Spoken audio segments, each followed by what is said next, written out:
Petit débrief de ce dimanche 20. Je me suis occupé du coup de faire le montage de mes vidéos passées, de créer ma chaîne TikTok, de créer ma chaîne Instagram, d'apprendre et de progresser sur l'utilisation du logiciel, de comprendre un peu comment fonctionnent les différents systèmes. Bref, pas mal d'ordinateurs aujourd'hui du coup. Et j'ai pas joué à Rimworld du coup, j'étais occupé. Je viens de m'occuper aussi d'une petite vente sur le Bon Coin parce que je vends pas mal d'articles d'occasion là pour vider un peu mon garage, faire du tri dans ma maison. Donc je me suis occupé d'expédier le colis. Bon, c'est pas grand chose mais c'est toujours ça de fait.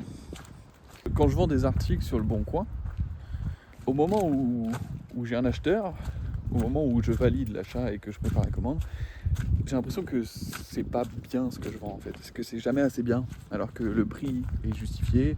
Je sais pas si ça t'arrive toi aussi d'avoir ce problème-là. En fait, je veux pas décevoir les gens. Donc derrière, je m'imagine la personne qui va recevoir le colis, qui va l'ouvrir, qui avait peut-être pas fait attention, que la boîte était un petit peu tachée, ou moi j'ai mis des photos qui représentaient la réalité, mais j'ai pas forcément mentionné ça dans l'annonce, et en même temps, à 5 euros, un article que j'aurais pu vendre 10 ou 15 euros, bon, faut se douter il est pas parfait. Je sais pas pourquoi j'ai ce petit souci là, jusqu'à présent en tout cas. Tous les gens qui m'ont acheté des articles ont été très satisfaits parce que je suis très transparent, je suis très juste. Moi, j'ai des valeurs assez fortes. Et la justesse, la justice, on va dire, c'est des choses qui sont importantes pour moi. Donc il faut que les deux parties soient gagnantes et quitte à ce que je sois un petit peu sacrifié dans l'histoire. Mais bon, je préfère ça que profiter des autres. Mais d'ailleurs, je sais pas si tu as déjà eu l'occasion de faire du montage, de t'occuper de faire du dérush et tout ça. Ça demande du temps. Je suis assez content parce que j'avais déjà une chaîne YouTube où j'avais déjà posté du contenu, mais j'avais passé, je crois, 7 heures à faire un montage, 8 heures pour un vlog qui avait fait 2 vues. Et je t'avoue que ça m'avait un peu bouffé.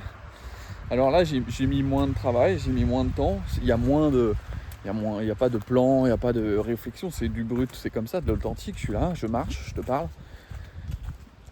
Mais je suis assez content, moi, quand je m'écoute, ça me plaît, donc c'est l'essentiel.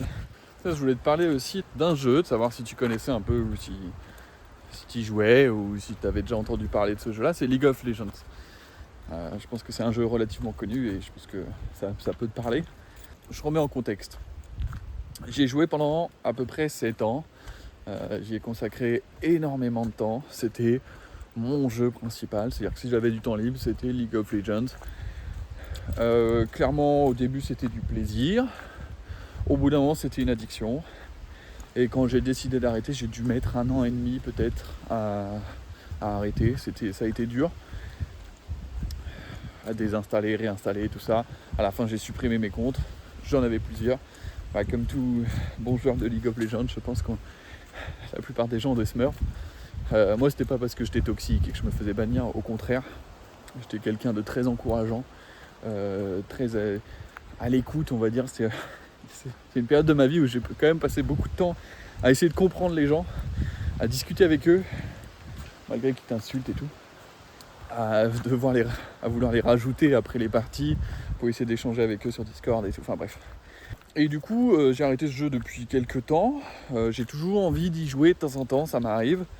Ça à cause d'un truc, c'est que je continue de regarder du contenu sportif, de l'e-sport, des compétitions intéressantes à mes yeux. Donc je regarde pas tout ce qui est ligue française, je regarde les ligues européennes et encore, je regarde certaines équipes en ligue européenne.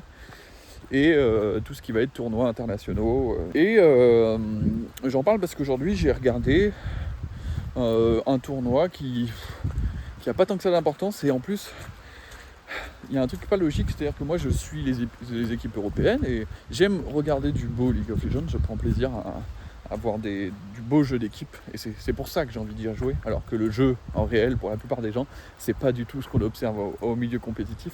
Là, je me suis retrouvé aujourd'hui à regarder 2 équipes à une compétition qui sont pas européennes, et la compétition est pas super intéressante. Alors, le gameplay était beau et tout, mais le problème c'est que ça bouffe du temps énormément.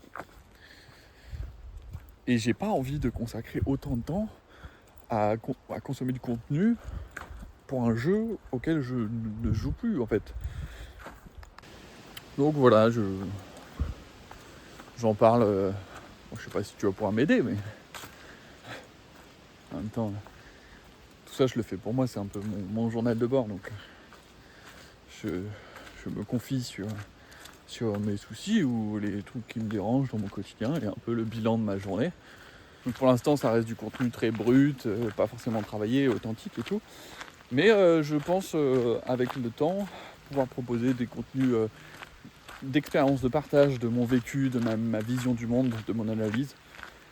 Donc par thème, on verra un peu au feeling.